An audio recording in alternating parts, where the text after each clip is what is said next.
제가 예전에 마음의 상처를 치유받은 사람들의 간증들을 한 권에 모아놓은 간증집을 한번 읽은 적이 있습니다. 보통 이제 깊은 마음의 상처를 받으신 분들은 대부분 쉽게 상처를 받는다고 합니다. 그리고 마음의 상처가 있는 분들은 본인도 본인이지만 주변 사람들이 너무 힘들어합니다. 왜냐하면 그런 사람들은 보통 이제 굉장히 예민해서 뭐만 해도 자신을 무시한다고 혼자 오해하시기가 일쑤이시고, 그리고 그렇게 다른 사람들을 적대시하게 되기 때문입니다. 그래서 사람들은 천천히 그 사람 곁을 떠나게 되죠. 그런데 제가 이 얘기를 왜 하냐면, 그런데 이제 그런 사람들의, 그러니까 본인도 힘들고 주변 사람들도 굉장히 힘들게 했던 그런 큰 상처를 받으신 분들의 간증집을 모아놓은 책을 봤는데, 거기서 굉장히 흥미로운 점을 하나 볼 수가 있었습니다. 다 이렇게 다른 분들이시고 연령대도 다르고 자라온 환경도 다른데, 그분들이 거의 공통점으로 성경에서 한 부분을 묵상하면서, 사실 이제 그 내적 치유 세미나에서 그 부분을 일부러 강조하는 것도 있지만, 그 부분을 묵상할 때 비로소 자신을 괴롭히던 이 상처에서 치유를 받았다고 하는데요. 그 부분이 어느 부분이냐면, 예수님께서 사시면서 받으셨던 깊은 수욕, 고난 등을 묵상하게 되면서 깊은 치유가 일어났다고 합니다. 이 수욕이라는 말은 부끄러울 수, 그리고 욕될 욕, 곧 수치스럽고 치욕적인 일을 겪는 것을 의미합니다. 보통 어린 시절 사람들 앞에서 수욕을 당한 경험은 평생 지워지지 않는 상처로 남아 심한 경우 일생을 따라다니며 고통을 준다고 하는데요.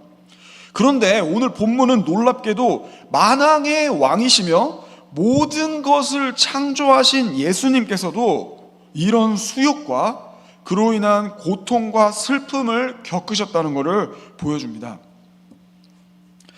그리고 저자는 이 부분을 매우 구체적이고 심도 있게 다루고 있는데요. 그럼 오늘 함께 살펴보도록 하시겠습니다. 자, 일단 너무 길어서 20절부터 시작하긴 했지만 바로 그 전에 16절부터 19절을 보시면, 로마 군인들이 예수님을 뜰 안으로 끌고 들어가서 온 군대를 모아놓고 조롱하고 머리를 치고 침을 뱉으며 집단으로 희롱하고 폭행하는 장면이 나옵니다. 다른 복음서들과 비교해서 종합해 보시면, 군인들은 예수님의 머리에 당시 가이사가 쓰던 월계관을 상징하는 가시면류관을 억지로 씌웠습니다. 머리 피부는 가시에 찢기고 피가 났겠죠. 또 왕의 권위를 상징하는 호를 흉내내 일반 막대기를 들려주고 자색옷을 입힌 후 아이고 왕이시여 하며 비웃으며 경례하고 절하면서 예수님을 집단으로 희롱하고, 또 동시에 아까 말씀드린 대로 침을 뱉고 머리를 때리고 그래서 폭행을 했습니다. 오늘 본문 16절에는 그냥 군대라고 번역이 되어 있는데, 이 단어는 원래 코홀트라는 단어로 480명에서 600명 병사로 구성된 로마 군대의 단위를 의미합니다. 자, 600명이면 예전 초등학교 또는 국민학교 시절 한 학년 학생 수와 비슷한 것 같은데요.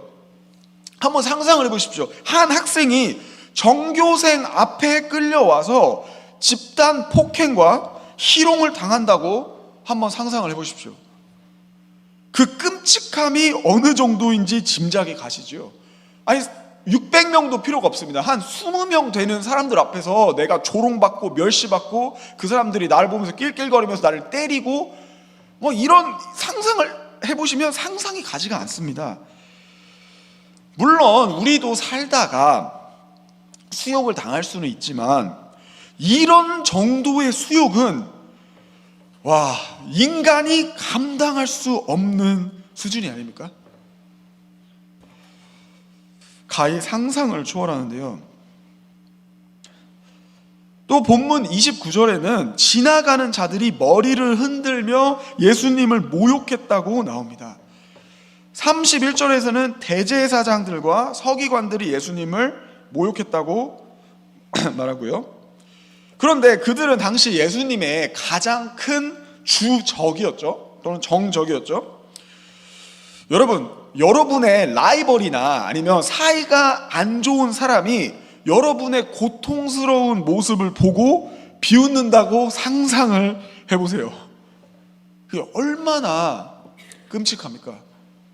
그래서 과거에는 제가 역사를 좋아해서 역사 책을 많이 읽는데, 역사를 보시면 보통 전쟁에서 지면 왕들이 이제 적군에게 수욕을 당할까봐 두려워, 물론 고문을 두려워한 것도 있겠지만 그 멸시받고 천대받고 수욕받는 거가 두려워서 자살을 하는 경우가 굉장히 많습니다.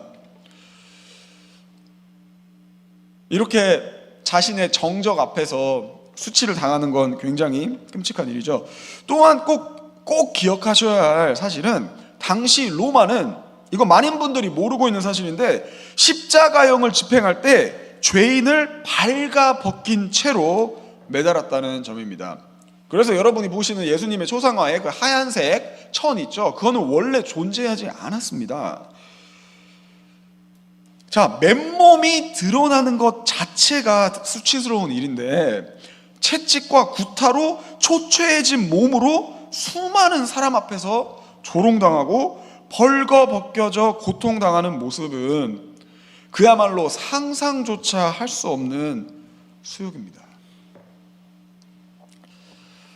자, 그렇다면 저자가 이 장면을 통해 독자들에게 전하고자 했던 메시지는 무엇일까요? 자, 가장 먼저 저자가 이러한 묘사를 통해 독자들에게 확신시키고자 했던 것은 예수님께서 구약에서 예언된 메시아라는 사실입니다. 그게 1차원적인 목적이었습니다. 대략 700년 전에 이사야 선지자는 53장에서 메시아가 사람들에게 멸시와 거절을 받을 것이라고 예언을 합니다. 죄가 없지만 우리의 죄로 인해 찔리시고 슬픔과 질고를 짊어지실 것이라고 예언을 했습니다. 또한 시편 22편 7절에서는 사람들이 메시아를 보고 비웃으며 입을 삐죽이고 머리를 흔들며 조롱할 것을 예언합니다. 오늘 본문이 그 예언들을 그대로 성취하고 있습니다. 또한 23절에서 예수님께 모략을 탄 포도주가 제한된 것도 시편 69편 21절의 예언을 성취한 것입니다.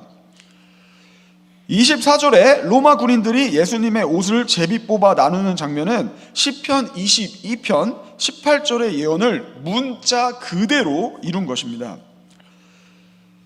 또 27절에 예수님이 두 죄인과 함께 못 박히신 것은 이사야 53장 12절의 성취입니다. 이처럼 저자는 예수님이 구약에 예언된 바로 그 메시아임을 강하게 증거하고 있는 것이지요. 그런데 예수님이 당하신 수욕의 의미는 사실 그 이상입니다. 예수님의 수욕은 단순한 고난이 아니라 하나님께서 미리 계획하신 일이었습니다. 즉 예수님이 죽으시기 훨씬 전부터 하나님은 선지자들을 통해 이 모든 일을 예언하셨다는 말씀이죠. 그게 무슨 말입니까? 하나님께서 메시아가 당할 수욕까지 포함해서 구체적으로 미리 계획하셨다는 말입니다. 자, 그럼 왜 그렇게 하셨을까요? 아니, 생각을 해보면 구약의 속죄제를 한번 생각을 해보시면 당시 양은 죽기만 하면 되었습니다. 양에게 수욕을 주거나 조롱하지 않았습니다. 중요한 건 죽음 그 자체였죠. 그렇다면 예수님도 그냥 조용히 돌아가시기만 해도 죄는 사해질 수 있었던 건 아닐까요? 그런데 왜 하나님 아버지는 독생자 예수님에게 이렇게 극심한 수용을 당하도록 미리 예정을 하셨을까요? 자, 그게 포인트입니다. 그것은 예수님이 우리의 슬픔과 고통을 직접 겪으심으로써 우리를 깊이 이해하고 공감하시기 위함입니다. 자, 히브리서 2장 17절은 말합니다. 그가 범사에 형제들과 같이 되심이 마땅하도다. 자, 이 말씀은 이런 의미입니다. 예수님은 우리가 도저히 공감할 수 없는 높은 곳에 계신 분이 아니라 우리와 똑같은 고통과 현실을 겪으심으로써 우리가 진심으로 공감할 수 있는 분, 우리를 진심으로 깊이 공감해 주실 수 있는 분, 우리의 삶을 이해하실 수 있는 분이 되셨다는 것입니다. 자, 다시 말해 예수님은 저 멀리 떨어진 하늘 보좌에 홀로 도도히 계시는 존재가 아니라 우리의 삶의 모든 상황을 깊이 공감하실 수 있는 모습으로 이 땅에 오신 분이라는 뜻입니다. 와, 정말 놀랍지 않습니까? 또한 히브리서 4장 15절은 같은 맥락에서 예수님을 이렇게 묘사하는데요. 우리에게 있는 대제사장은 우리의 연약함을 동정하지 못하실 리가 아니요 라고 말을 합니다.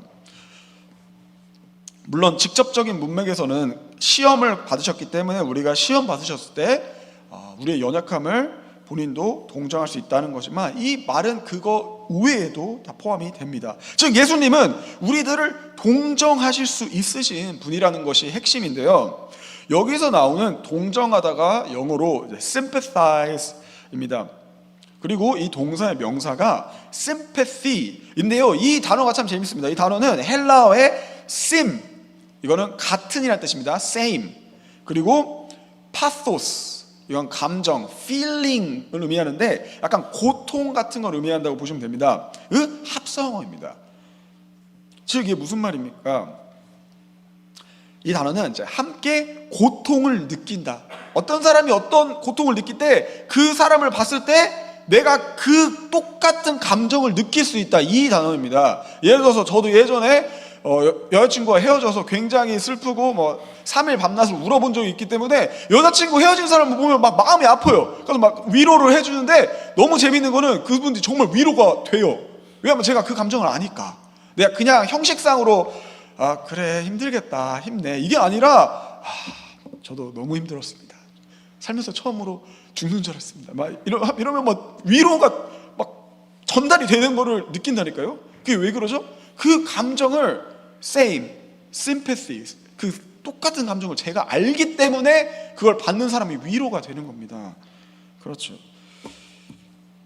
그러면 예수님이 어떻게 우리들을 동정하실 수 있으십니까?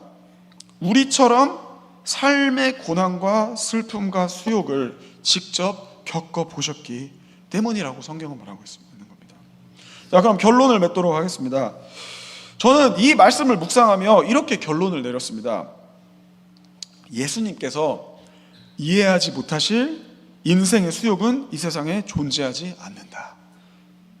우리가 아무리 상처를 많이 받았어도 예수님이 받아보신 그 수준의 거절감과 수욕과 멸시와 일단 100명 이상 되는 사람들 앞에서 수욕을 받아본 적이 있기가 굉장히 힘들지 않겠습니까? 그러므로 우리가 상처받아 쓰러질 때 예수님은 이렇게 말씀하실 수 있는 겁니다.